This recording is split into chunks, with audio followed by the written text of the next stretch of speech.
remember the exact sound the phone made that night, a sharp, shrill ring that cut through the silence of our dark house.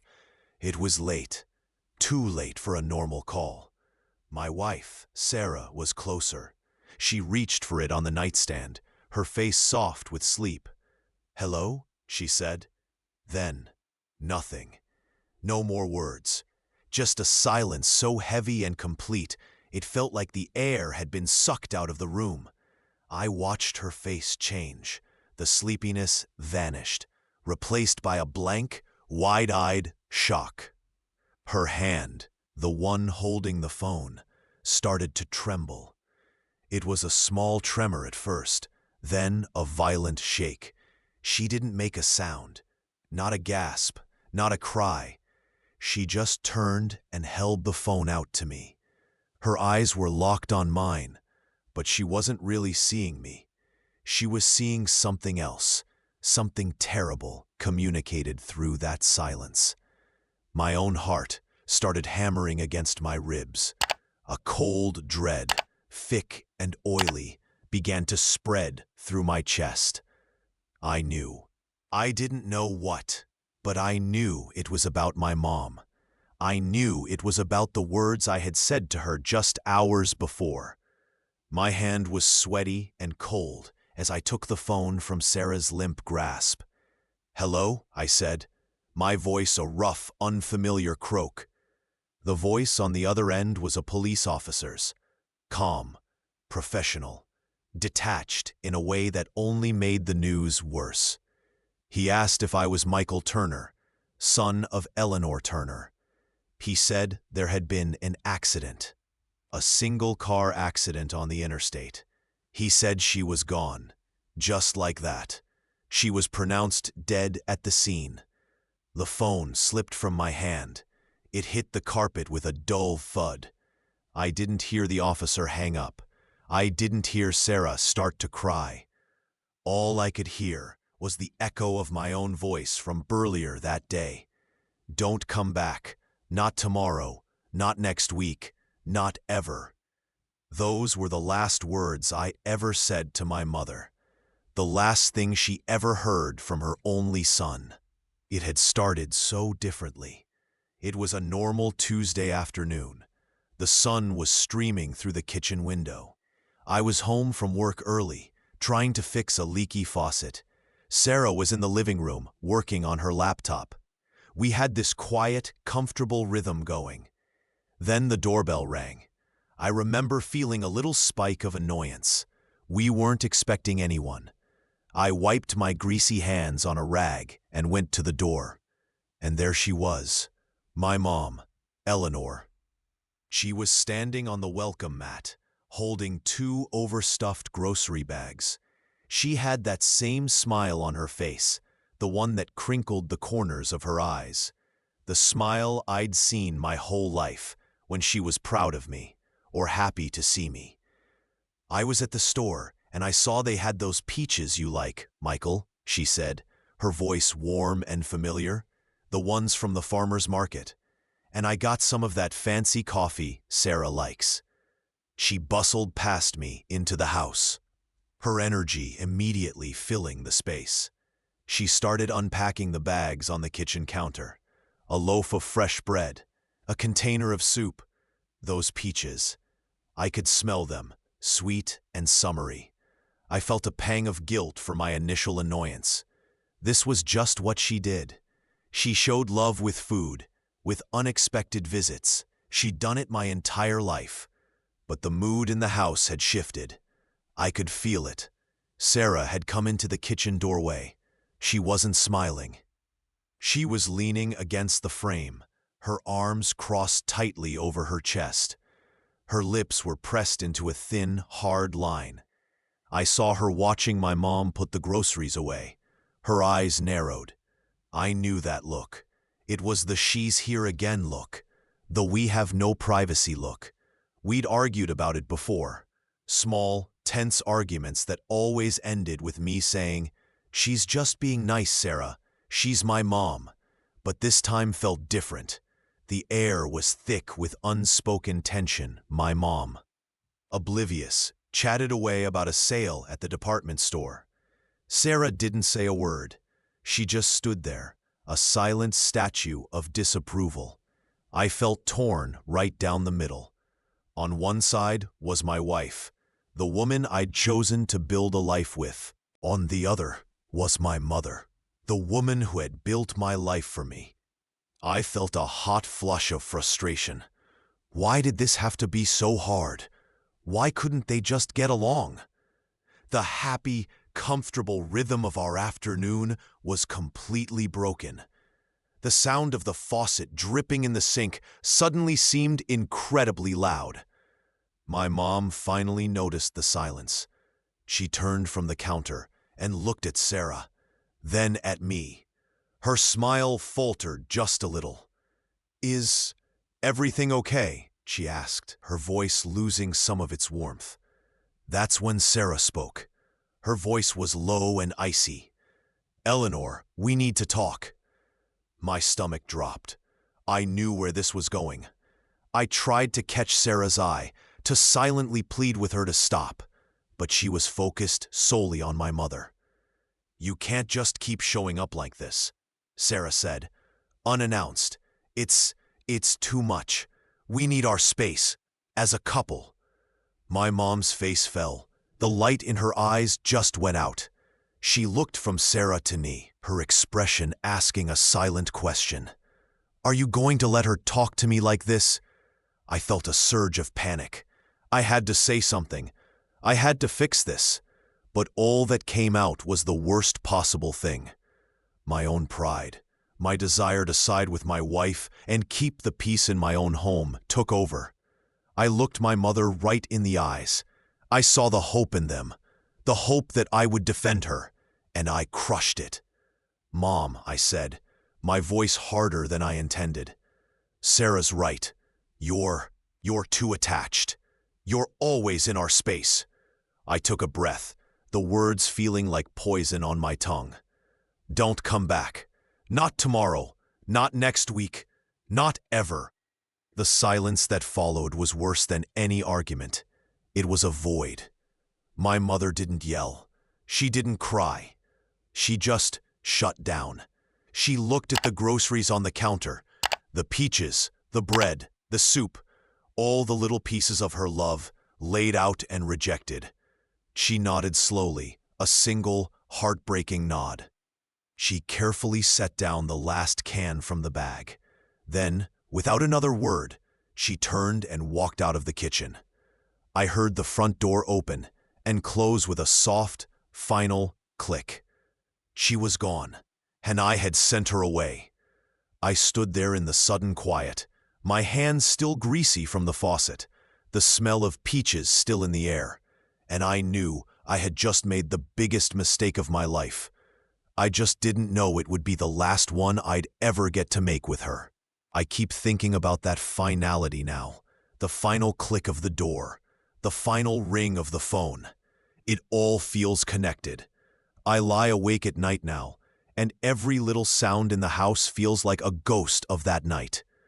I wonder if anyone else out there is lying awake, haunted by their own words. I find myself wondering just how far the echoes of this story will travel. Comment below what city you're listening from, just so I know I'm not alone in this quiet. The house feels different now. It's only been a few days, but the air is heavier, colder. Sarah tries to act normal. She makes coffee in the morning. She goes to work. But she moves around me like I'm a piece of furniture she might trip over. She doesn't look me in the eye for more than a second. When she does, I see it, the flicker of blame. It's not a sharp, angry blame. It's a sad, quiet one. And that's so much worse. I go through the motions. I shower. I put on clothes. I drive to my office. But my mind is back in that kitchen. I keep seeing her face, my mom's face, the way the light just drained out of it, like I'd flipped a switch inside her. I can still smell those peaches. They're sitting in a bowl on the counter. Sarah hasn't touched them. I haven't either. They're starting to get soft, a little bruised, I can't bring myself to throw them away. It feels like throwing away the last piece of her that was in this house. The police told me the details of the accident the next day. I had to go down to the station. The officer was the same one from the phone. He had a kind face, but his eyes were tired. He said she was driving on I-95. It was raining. Her car just drifted. It hit the guardrail. There were no skid marks. She didn't even try to brake. He said it was like she just let it happen. Those words have been playing on a loop in my head. She just let it happen. Did I make her let it happen? Was she so broken by what I said that she just stopped holding on? I had to go to her apartment after that, to start dealing with her things. The silence in there was the loudest thing I've ever heard. It was a small, tidy place. Everything had its spot. A framed photo of me from my college graduation sat on the mantel. I was smiling, so proud. She was next to me, her arm linked through mine, beaming. She looked so happy, so full of life. I picked up the frame and my hands shook. I had to put it down before I dropped it. I opened her fridge. It was almost empty. A carton of milk, some eggs, a container of the same soup she had brought for us. She was going to eat that soup alone. While Sarah and I were probably arguing about her visit, I slammed the fridge door shut. The sound echoed in the empty apartment. I leaned my forehead against the cool metal and just breathed. I could still smell a hint of her perfume in the air, the same one she's worn forever. It smelled like home, and now it just smelled like loss. Coming back to my own house after that was a special kind of torture. Sarah was waiting for me in the living room. The TV was off. She was just sitting on the couch, staring at her hands. "How was it?" she asked. Her voice was flat. I just shook my head. I didn't have any words left. I went into the kitchen and saw the peaches. One of them had a dark, rotten spot on its skin. I picked it up. It was so soft it almost fell apart in my hand. I just stood there, holding this ruined piece of fruit, and I started to cry. Not loud sobs, just silent tears that ran down my face and dripped onto the counter. I cried for my mom. I cried for the words I said. I cried for the fact that my wife was in the next room, and I felt a million miles away from her. That night, we went to bed in silence. We didn't talk about the funeral arrangements. We didn't talk about anything. We just lay there, back to back, in the same bed. The space between us felt like a canyon. I stared at the digital clock on my nightstand. The numbers glowed red in the dark. 11:11 p.m. 11:12 p.m. I thought about making a wish when it was 11:11, like I did when I was a kid. But what would I wish for? To go back in time? To take back those words? It felt too big for a wish. It felt impossible. I must have finally fallen asleep, because the next thing I knew, I was jolted awake. The house phone was ringing, that same sharp, shrill sound from that night. My heart exploded in my chest. For a second, I was right back there. In that moment, before my world ended, Sarah shot up in bed next to me. I could hear her ragged breathing in the dark. We both just froze, listening to it ring. Once, twice, 3 times. It was the middle of the night. Nobody calls at this hour with good news. My hand was sweating as I reached for it. My throat was tight. I picked it up. "Hello?" I whispered, bracing for another officer's voice, for more bad news. But it was just a dial tone, a long, steady beep, a wrong number, a pocket dial. Nothing. I held the phone to my ear for a long time, just listening to that empty sound. It was worse than any words could have been. I put the phone back in its cradle. My whole body was trembling. Sarah was still sitting up, watching me. In the faint light from the window, I saw a single tear track glistening on her cheek.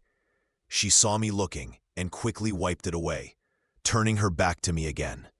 We didn't say a word. We just lay back down in the silence, both of us now wide awake, both of us prisoners of that ring. I knew then that the phone call that night didn't just take my mother. It took my wife, too. It took the peace in my own home. It took everything. And I have to live with the fact that I'm the one who set it all in motion. How do you come back from that? How do you fix a crack that runs right through the foundation of your life? The next morning, the silence was a physical presence in the house. It sat at the breakfast table with us. Sarah stirred her coffee, the clink of the spoon against the ceramic mug the only sound. I watched the steam rise from my own cup. I hadn't slept. Every time I closed my eyes, I saw two things: my mother's defeated face and the glowing red numbers of the clock. The phantom ring of the phone was still echoing in my ears. It felt like a permanent sound now, a tinnitus of guilt. I cleared my throat. The sound was too loud. "We need to talk about the funeral," I said. My voice was rough, unused. Sarah didn't look up from her coffee. I know. She took a slow sip. "Your Aunt Carol called my cell this morning, while you were in the shower. Aunt Carol, my mom's older sister, the one who always smelled like mothballs and disapproval." "What did she say?" "She's handling most of the arrangements. She said—" Sarah paused, choosing her words carefully. I could see the tension in her jaw. "She said your mom had everything pre-planned at the Johnson Funeral Home. The service is on Friday." Friday. It felt both too soon and an eternity away. I nodded, a tight, mechanical motion. "Okay, good. That's good she had it planned." "She also asked," Sarah continued, her voice dropping even lower, "if there was a reason your mom was so upset the last time we saw her. She said she sounded distant on the phone that afternoon." The coffee in my stomach turned to acid. Of course she knew. My mom told Carol everything. The unspoken accusation hung in the air between us, thicker than the coffee steam. She sounded distant because of us. Because of you. Because of what you said. "I see," was all I could manage. I got up from the table, my chair scraping harshly against the tile floor. I couldn't sit there anymore. I walked to the sink and just stared out the window. The backyard looked the same oak tree, the same fence, but it was all different. It was all tainted. I could feel Sarah's eyes on my back. I knew she wanted me to say something, to explain, to defend myself, to blame her. But the words were all gone. They had been used up in the kitchen, thrown at my mother like weapons. Now I had nothing left for my wife. I spent the rest of the day in a fog. I called my boss and took a leave of absence. His voice was full of sympathetic pity, and it made me feel sick. I didn't deserve his pity. I deserved his scorn. I tried to look at the mail, but the words just swam on the page. All I could think about was the police officer's tired eyes. She just let it happen. The doorbell rang in the afternoon, and we both jumped. It was a delivery, a flower arrangement from Sarah's parents. The card read, "With deepest sympathy." Sarah put the flowers on the mantel. They were bright yellow lilies. They looked obscenely cheerful in our sad gray living room. We stood there for a moment, just looking at them. "They're nice," I said, because I felt like I had to say something. "They are," she replied. Then she added, so quietly I almost missed it, "My mom asked what happened too." And there it was. The world was closing in. Our families were asking questions. They were connecting the dots. The unannounced visit, the argument, the accident. They were painting a picture, and I was the villain in the center of it. I was the son who killed his mother with cruelty. I couldn't stand it anymore. I had to get out of the house. "I'm going for a drive," I muttered, grabbing my keys from the bowl by the door. Sarah didn't ask where I was going. She just nodded and turned back to the bright, accusing lilies. I didn't have a destination. I just drove. I found myself on the on-ramp to I-95, the same highway. The rain from the other night was gone, replaced by a harsh, bright sun. I drove slowly, my hands gripping the wheel. I looked at the guardrails, searching for any sign, any scar from her car. I didn't see anything. It was like the road had just swallowed her whole. The normality of it all was the most horrifying part. Life just went on. Cars sped past me, people on their way to work, to home, to their lives. Their lives that hadn't just imploded. I ended up at a park near my mom's apartment. We used to come here when I was a kid. I sat on a bench and watched the pigeons. I tried to remember a specific, happy memory with her. But all I could remember was the last one. The grocery bags. The peaches. The click of the door. My phone vibrated in my pocket. It was a text from Sarah. Aunt Carol needs us to stop by the funeral home at 4 tomorrow to go over the final details. I stared at the screen. Final details. The words were so cold, so final. I typed back okay and put the phone away. The simplicity of the response felt like another betrayal. When I got back home, it was getting dark. Sarah had made dinner. A frozen pizza. It sat on the counter, uneaten. She was on the couch, wrapped in a blanket, even though the house wasn't cold. "I'm not really hungry," I said. "Me either," she said. We left the pizza on the counter. We went to bed at 8 p.m., not because we were tired, but because there was nothing else to do. There was no more routine, no more normal. There was just the waiting. Waiting for Friday, waiting for the funeral, waiting for the other shoe to drop. Lying in bed, the silence was worse than ever. I could hear every little sound the house made. The hum of the refrigerator, the creak of a floorboard settling, and underneath it all, the memory of that ring. I knew Sarah was awake too. I could tell by her breathing. We were two ghosts haunting the same house, trapped by a mistake I made in a moment of stupid, selfish pride. I thought about reaching out, about putting my hand on her shoulder, about saying I'm sorry for all of it. But the distance between us felt too vast. The canyon was now an ocean, and I was the one who had blown up the bridge. So I just lay there, staring at the ceiling, counting the seconds until morning, wondering if this feeling would ever end, or if this was just my life now, a life sentence for a crime of words.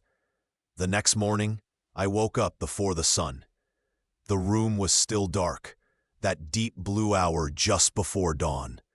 Sarah was asleep, or at least pretending to be.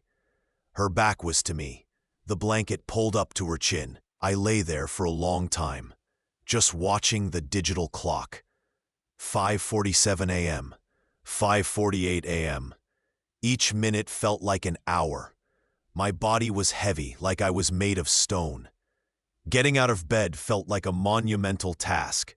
When I finally did, the floor was cold under my bare feet. I walked to the window and looked out. The street was empty, quiet. It felt like the whole world was holding its breath, just like me. I went to the kitchen. I avoided looking at the fruit bowl. The peaches were still there. I didn't have the heart to look at them.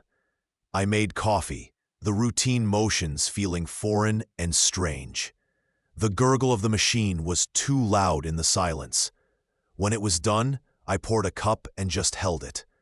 The warmth seeped into my hands, but it didn't reach the coldness inside me. Sarah came in around 7. She was dressed in a simple black dress. I was still in my sweatpants and a t-shirt. We hadn't talked about what to wear today. We hadn't talked about much of anything. She looked at my clothes, then at my face. "We need to leave by 3:30, she said softly. Her voice was hoarse. "To get to the funeral home." I just nodded. "Okay." She poured herself coffee and leaned against the counter, facing away from me. The space between us in the small kitchen felt immense. I could smell her shampoo. It was the same scent she's used for years. It used to be a comfort. Now it just reminded me of everything that was broken. "I was thinking," she started, then stopped. She took a shaky breath. "I was thinking about what I should say to your Aunt Carol. If she asks anything." My stomach tightened. "What is there to say, Sarah?" She turned around then. Her eyes were red-rimmed and tired. "I don't know, Michael. I really don't. Do I say we had a fight? Do I say you told your mother to never come back? Do I say it's my fault for pushing you to do it?" Hearing her say it out loud was like a physical blow. The words hung in the air, raw and ugly. "It's not your fault," I said, but the words sounded hollow, even to me. "Isn't it?" she whispered. A single tear escaped and traced a path down her cheek. She wiped it away angrily. "I'm the one who complained. I'm the one who said she was too much. I set this in motion too." We stood there in the harsh morning light, and for the first time, we were both admitting our part in the disaster. It didn't bring any relief. It just made the weight heavier. It was a weight we now had to carry together, but we were carrying it on opposite sides of the room. I spent the next few hours in a daze. I showered. I put on my dark gray suit. It felt tight around the neck. I looked at myself in the mirror. I looked older. My eyes had shadows under them that hadn't been there a week ago. I looked like a man who had done something terrible, because I had. Sarah was ready before me. She waited by the front door, her purse clutched in her hands. She looked small, fragile. I wanted to go to her, to hold her, but my feet felt rooted to the spot. The drive to the funeral home was silent. The only sound was the hum of the car's engine and the occasional click of the turn signal. I drove carefully, my knuckles white on the steering wheel. Every car that passed felt like a threat. Every intersection felt dangerous. My mom's accident had rewired my brain. The world was no longer a safe place. We pulled into the parking lot of the Johnson Funeral Home. It was a bland brick building surrounded by perfectly manicured hedges. It looked peaceful. It looked fake. My heart was hammering against my ribs. I didn't want to go in. I didn't want to see her. I didn't want this to be real. Aunt Carol was waiting for us in the lobby. She was a tall, severe woman, dressed head to toe in black. She looked like a crow. When she saw me, her lips pressed into a thin, hard line. There was no hug, no words of comfort. "Michael, Sarah," she said, her voice crisp. "The director is waiting for us in the Rose Room." She led the way, her heels clicking sharply on the polished floor. The funeral home smelled like flowers and lemon-scented cleaner. It was a sickly sweet smell that made my stomach turn. We entered a small, tastefully decorated room with plush chairs. A man in a dark suit stood up and introduced himself as Mr. Evans. He had a calm, practiced demeanor. He walked us through the plan for the service, the music, the readings. He spoke about my mother in gentle, generic terms. A beloved mother, a kind soul. He didn't know her. He didn't know she loved old Western movies and hated the sound of people chewing. He didn't know she put a little too much sugar in her iced tea. He was just doing his job. Then he said the words I had been dreading. "Would you like some time for a private viewing before the service begins?" My blood ran cold. I looked at Sarah. Her face was pale. She gave a tiny, almost imperceptible shake of her head. She couldn't do it. I swallowed hard. My throat was sandpaper. I'd like a moment, alone. Aunt Carol's eyes narrowed slightly, but she didn't say anything. Mr. Evans nodded. Of course, right this way. He led me out of the Rose Room and down a long, quiet hallway. The air grew colder. He stopped in front of a heavy wooden door. "Take all the time you need," he said softly, and then he left me there. I stood outside the door for a full minute, my hand resting on the cool brass handle. I could hear my own heart pounding in my ears. I took a deep, ragged breath and pushed the door open. The room was small and dimly lit. There were more flowers, and in the center, on a pedestal, was a casket. It was open. My feet carried me forward, one heavy step after another. Each step felt like walking through wet cement. I reached the casket and I forced myself to look down. It was her. But it wasn't her. She was wearing a dress I'd never seen before, a navy blue with small white flowers. Her hair was styled differently. Her hands were folded over her stomach.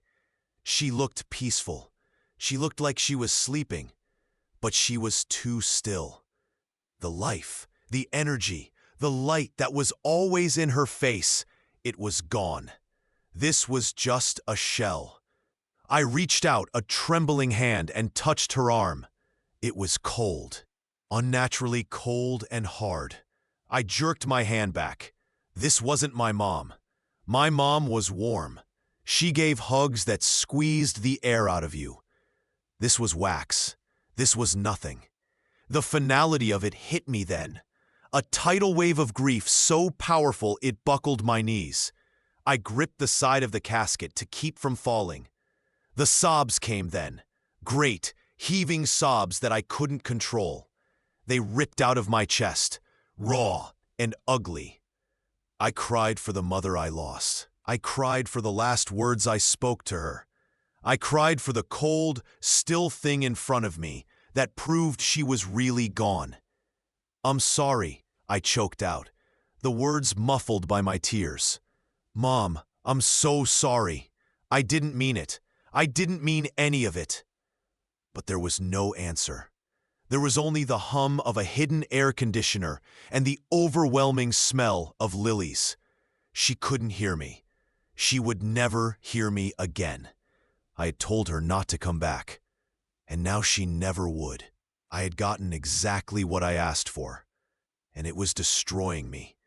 I don't know how long I stood there. Eventually the tears subsided, leaving me empty and hollow. I wiped my face with my sleeve. My suit was probably wrinkled. I didn't care. I took one last look at her face, trying to memorize it, even though it wasn't really her. Then I turned and walked out of the room, closing the door softly behind me. I leaned against the wall in the hallway, my body trembling. The guilt wasn't just a feeling anymore. It was a part of me. It was in my bones. It was in the air I breathed. And I knew, with a certainty that terrified me, that it would be with me for the rest of my life, however long that might be. I walked back down the hallway, my legs feeling like they didn't belong to me. Each step echoed in the silent corridor, the sound bouncing off the floral wallpaper. When I pushed open the door to the Rose Room, 3 pairs of eyes turned to me. Sarah's, wide and worried. Aunt Carol's, sharp and assessing. Mr. Evans's, professionally neutral. I must have looked like hell. My eyes were swollen, my face blotchy. I could feel the dampness where tears had dried on my cheeks. Sarah stood up immediately. "Michael?" she said, her voice full of concern. Aunt Carol didn't move. Her gaze swept over me, taking in my disheveled appearance. "Well?" she said, her tone cutting through the room's quiet. "Did you get what you needed?" The question felt like an accusation. I just stared at her, my mind blank. What had I needed? Forgiveness? Absolution? I hadn't gotten any of that. All I'd gotten was cold, hard proof that my mother was gone forever. Because of me. Mr. Evans cleared his throat gently. The guests will begin arriving in about 30 minutes. Perhaps we should take our places in the main chapel. We followed him out of the room in a grim procession. Sarah fell into step beside me, her hand brushing against mine.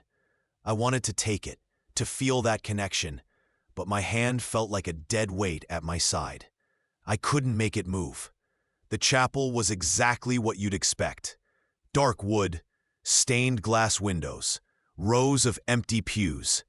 It smelled like old books and flowers. At the front stood the closed casket, surrounded by floral arrangements.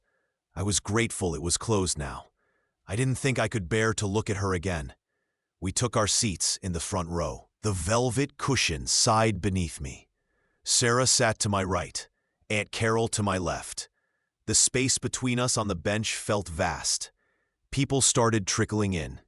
First came neighbors from my mom's apartment building. An elderly man named Frank who always helped her with her groceries. A woman from down the hall who borrowed sugar sometimes. They nodded at me with sad, sympathetic eyes. They didn't know. They had no idea what I'd done. Then came people from her old job at the library.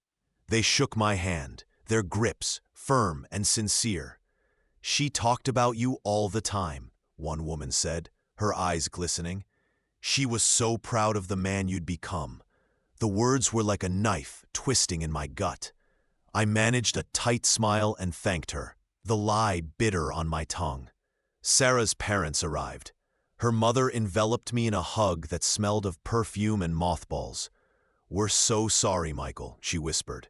Her father patted my shoulder awkwardly. They took seats behind us. The chapel was filling up now. The murmur of quiet conversations filled the space. Every so often, I'd hear someone say her name. "Eleanor was such a kind woman. I can't believe she's gone. That accident was so tragic." Each mention was another needle prick of guilt. Then I saw him, Detective Miller, standing near the back of the chapel. He wasn't in uniform, but I recognized him immediately. He was wearing a simple dark suit, his hands clasped in front of him. Our eyes met for just a second before he looked away. My heart started pounding again. Why was he here? Was this part of his investigation? Was he watching me, waiting to see if I'd break? Sarah noticed my tension. She leaned closer. "What's wrong?" she whispered. "Nothing," I lied, my voice tight. "It's just a lot of people." She followed my gaze to the back of the chapel, but Miller had turned away, studying a floral arrangement. The service began. A pastor I'd never met before took the podium. He spoke about my mother's life, about her kindness, her love for books, her dedication to her family. He talked about the accident in vague terms. A tragic loss, he called it. A life taken too soon. He didn't mention the argument. He didn't mention my cruel words. He didn't mention that her own son had sent her driving off into that rainy night with a broken heart. I kept my eyes fixed on the casket, my hands clenched into fists on my knees. I could feel Sarah trembling beside me. I could feel Aunt Carol's rigid posture on my other side. Then the pastor said, "Her son Michael would like to say a few words." I hadn't planned on speaking. I hadn't prepared anything, but when Sarah's parents had asked yesterday, I'd nodded numbly. Now, as every face in the chapel turned toward me, I realized what a terrible mistake that had been. My legs felt weak as I stood and walked to the podium. The wood felt smooth and cool under my sweaty palms. I looked out at the sea of expectant faces. Friends, neighbors, relatives. Detective Miller, watching me with an unreadable expression. I cleared my throat. The sound echoed in the microphone. My voice cracked. I tried again. "My mother, she was the best person I've ever known." The words felt inadequate, hollow. She always put others first. She showed up with groceries when she thought we might need them. She remembered everyone's birthday.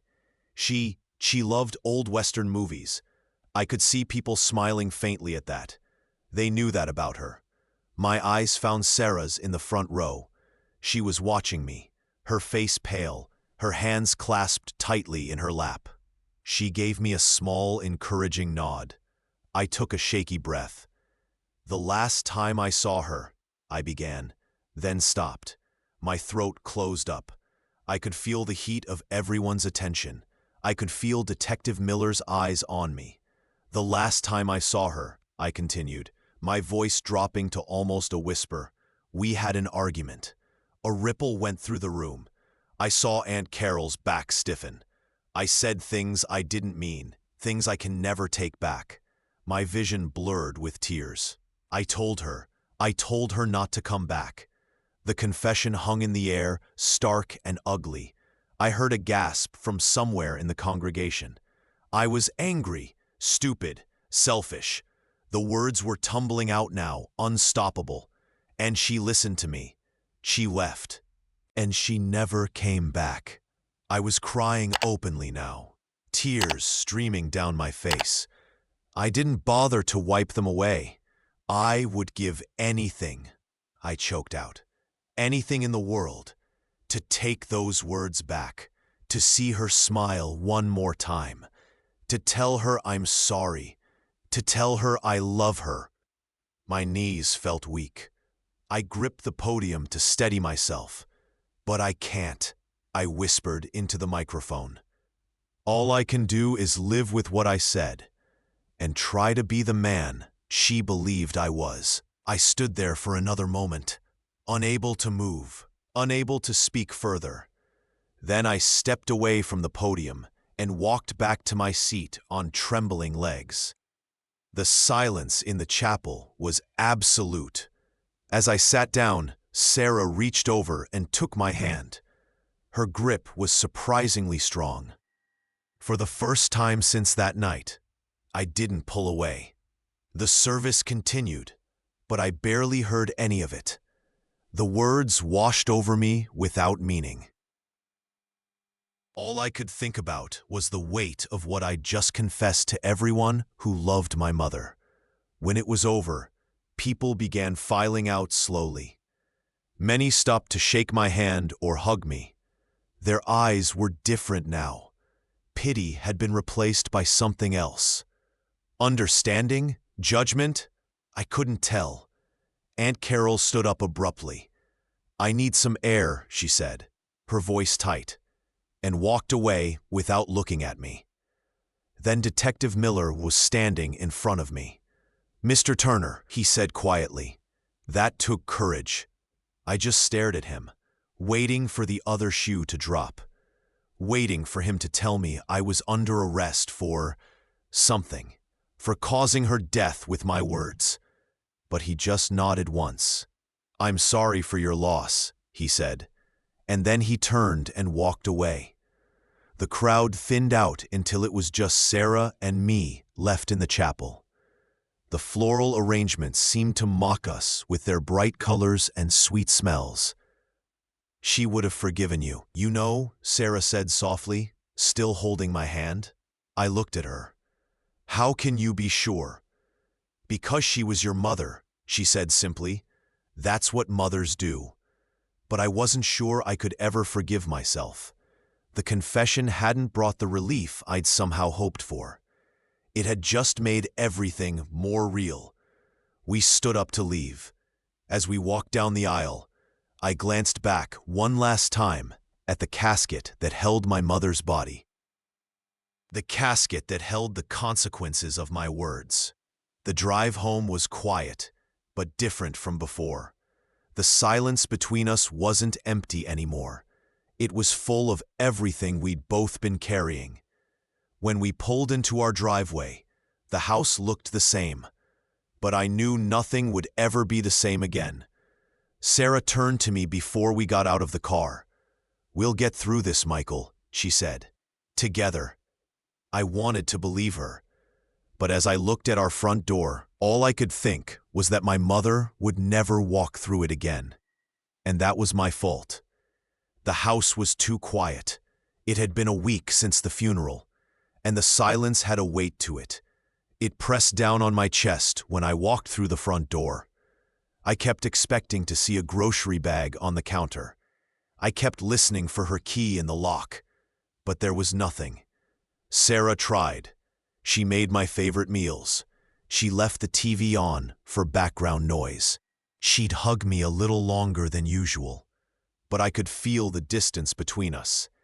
It was a canyon filled with all the things we weren't saying. We were both thinking about the argument, the one that started it all. One night, we were doing the dishes. The clatter of plates was the only sound. I was scrubbing a pot, my hands deep in the soapy water. Sarah was drying, her movements slow and deliberate. "Do you blame me?" she asked. Her voice was so quiet, I almost didn't hear it over the running water. I turned the faucet off. The sudden silence was deafening. I looked at her. Her eyes were red-rimmed. "What?" "For what happened," she whispered, not meeting my gaze. "I'm the one who said she was too attached. I'm the one who complained she was always here. If I hadn't said anything, you never would have." Her words trailed off. A single tear traced a path down her cheek. She quickly wiped it away with the back of her hand. I stood there, my wet hands dripping onto the floor. I had been so wrapped up in my own guilt, I never stopped to think about hers. I saw it then, the heavy burden she'd been carrying alone. She felt responsible too. "No," I said, my voice firm. I walked over to her, my wet hands leaving marks on my jeans. I took the towel from her and set it on the counter. Then I took her hands in mine. They were cold. "Sarah, no, this is not your fault." "But I pushed you," she cried, her shoulders slumping. "I made it an issue. I created that conflict." "I'm a grown man," I said, looking straight into her eyes. "I made my own choice. I said those words. I spoke them. Not you, me." I squeezed her hands. "This is on me. All of it." She collapsed against my chest then, her body shaking with sobs. I held her tight, my own tears falling into her hair. We stood there in the kitchen, clinging to each other in the dim light, finally sharing the weight we'd both been carrying separately. It was a turning point. After that night, we started talking, really talking, not about the weather or what to have for dinner, but about my mom, about the good memories, about the complicated ones. We talked about how much we both missed her. A few days later, the doorbell rang. It was a Saturday afternoon. My heart did its usual, painful lurch. For a split second, I thought it might be her. I knew it was impossible, but the hope was a reflex. I opened the door. It was Frank, my mom's elderly neighbor. He was holding a cardboard box. "Michael," he said, giving me a kind, sad smile. "I've been cleaning out some things from the storage unit. Eleanor asked me to hold on to this for you, a long time ago." He handed me the box. It wasn't heavy. I thanked him. My throat tight. After he left, I carried it into the living room and set it on the coffee table. Sarah sat down next to me. "What is it?" she asked. "I don't know." I lifted the flaps. On top was a sealed envelope with my name on it, written in my mother's familiar, looping handwriting. My breath caught. Beneath it were photo albums, a few of my old report cards, and my first Little League baseball glove, oiled and preserved. My hands trembled as I picked up the envelope. I ran my finger under the flap and carefully tore it open. Inside was a single sheet of paper. I unfolded it. "My dearest Michael, if you're reading this, I must be gone. I asked Frank to give this to you, just in case. I know we don't always see eye to eye. I know I can be a bother, showing up with too many groceries and too much advice. It's only because I love you more than anything in this world. Being your mother has been the greatest joy of my life. From the moment I held you, I was so proud. I'm proud of the man you've become. I'm proud of the life you've built with Sarah. Please don't ever carry any guilt. Life is too short for that. A mother's love doesn't have conditions. It doesn't keep score. It just is. I love you. I have always loved you. I always will. Be happy. That's all I've ever wanted for you. All my love. Mom. I read it once. Then again. The words blurred through my tears. Sarah read it over my shoulder, her hand coming to rest on my back. She knew. She knew I would blame myself. She knew the last argument would haunt me. She left me this letter to set me free. It didn't erase the pain. The ache of missing her was still a physical thing in my chest. But the guilt, the sharp, jagged edge of it, began to soften. It didn't disappear, but it became something I could carry, something I could learn to live with. She forgave me. She'd probably forgiven me before she even walked out the door that night. A few weeks later, Sarah and I were in the grocery store. We were in the cereal aisle, of all places. I saw a box of the sugary kind my mom always bought for me when I was a kid, even when she said it was bad for my teeth. I picked it up and put it in the cart. Sarah looked at me, a question in her eyes. "For old time's sake," I said, my voice a little rough. She smiled, a real, genuine smile that reached her eyes for the first time in months. She reached out and took my hand. We finished our shopping, our cart full of food for the week ahead. That night, the phone rang. I flinched. I always flinched. Sarah looked at me from across the room. I took a deep breath, walked over, and picked it up. Hello? It was a telemarketer, a recorded voice offering me a new credit card. I hung up. My heart was pounding, but it was okay. I had survived the ring. I looked around our living room. The photo of my mom was on the mantel, smiling. Her letter was safe in a drawer in my bedside table. Sarah was curled up on the couch with a book. The house wasn't quiet anymore. It was just peaceful. The grief was still there. It would probably always be there. But it wasn't the only thing in the room anymore. There was love there too. Her love. Our love. It was bigger than the silence. It was stronger than the guilt. I had spent so long waiting for the other shoe to drop, for the next terrible thing to happen. But maybe, just maybe, the worst of it was over. Maybe now it was time to just live, to be the man she believed I was, to be happy, just like she wanted. And for the first time since that night, I actually believed I could. If this story made you feel something, if you've ever lost someone and carried the weight of words you can't take back, let me know. Leave a comment telling me what city you're in. It helps to know I'm not talking into a void. And if you want to follow along as we try to put the pieces back together, please like this video, comment, and subscribe. It means more than you know.